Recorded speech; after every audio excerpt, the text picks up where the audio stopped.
Why are kids the future of the hobby? Because kids are the future of the species. I can see why charitable organizations, some of these non-for-profits, see the baby boomers as the future of the hobby, but in my opinion, that's a short-term goal. Baby boomers are only going to be around for so long. After the baby boomers are gone, what do you got? I understand that the baby boomers have the money, and we need money to grow the hobby in some ways. However, when you talk to a manufacturer, the manufacturers know that if you put their products in the hands of a child, that child is going to be a customer later in life. No, I see this as like, we've got this sewer, those cement sewer tubes where you walk in at the park and then you come out the other side, and the kids play tag, they go through there and stuff like that. Well, a hobby's kind of like that. When you give a kid a toy, when a father or mother buys their child a train, and the child goes out into the wild and sees that train going past the train tracks and stuff like that, it strikes their imagination. And the second that they take that toy, they see it in real life, it goes into their imagination, they're stuffed into the tube. Okay? And as long as they get into that tube, who cares what they do? You hear all these stories all the time about, women in fast cars, My generation was sex, drugs, and rock and roll. But, who cares what happens in that tube while you go in there? That's life, We don't want people who are foamers and rivet counters to be in the hobby, because these people are really damaging to the social fabric. It is these people who are casually involved as a child, get stuffed into that tube. When they come out on the other end, whether that be 28, 30, I figure it's about 30 to 40 years old. When that child, he goes in as a child, he comes out as an adult, and they start spending their money on their dream layout. Now, let's go back to where this other line of thinking is with the baby boomers, So the baby boomers are 50 years old, So your target market is the baby boomer, and you're starting them at 50 years old. Well, maybe, sorry to be talking about this, but maybe they've got 20 years left. 20 years left of the hobby, and then they're gone. Short-sighted thinking. Because when these people come out of the tube that I'm talking about, the age of 30 or 40, once you're hooked for life. So 30 to 60, that's 30 years. 30 to 80, that's 50 years. God forbid.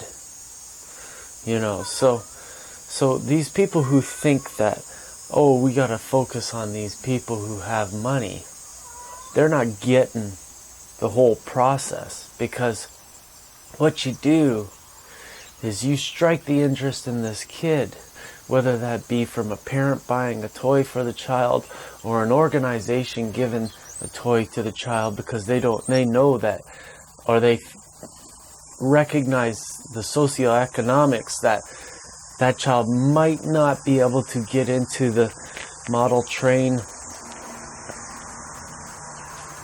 way of thinking. And it is amazing to me that I even have to make a video like this to explain what's going on. But this is what's going on.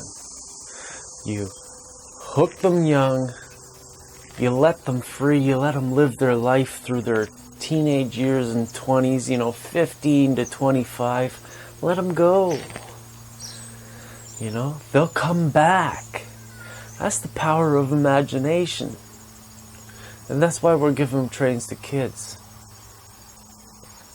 These people who want to talk down on us and stuff, they can go right ahead. I've got no time for them.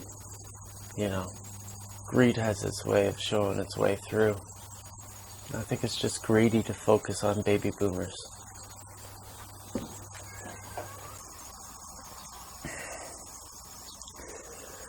So this is why my buddy Dustin's starting Operation Christmas Train Set.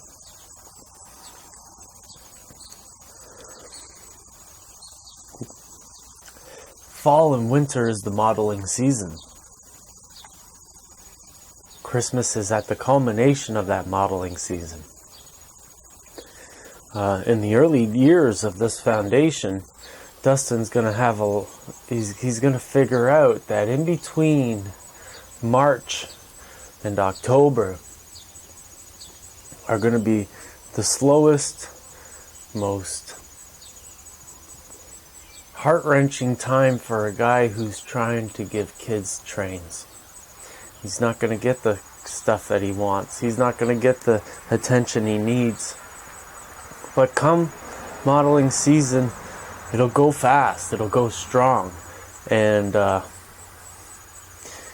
that's where we have to focus on the baby boomers.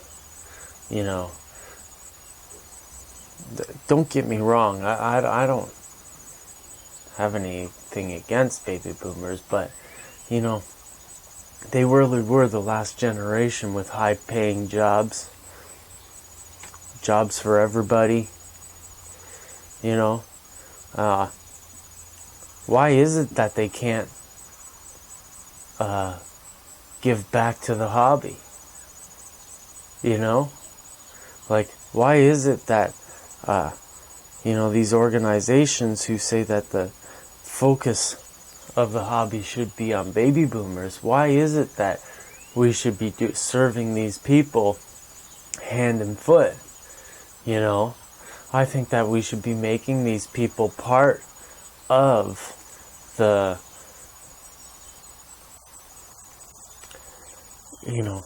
being a part of the hobby takes all hands on deck. Everybody's got a job. The people of my age with the digital and social understanding of Facebook and Instagram and Twitter and all that stuff, we've got our job to do. And we do it. We don't ask for money for it, People send money. That's great. That's wonderful. Helps us to strive to do more.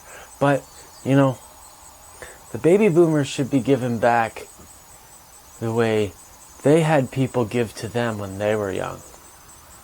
And it's time now to cut all the bullshit.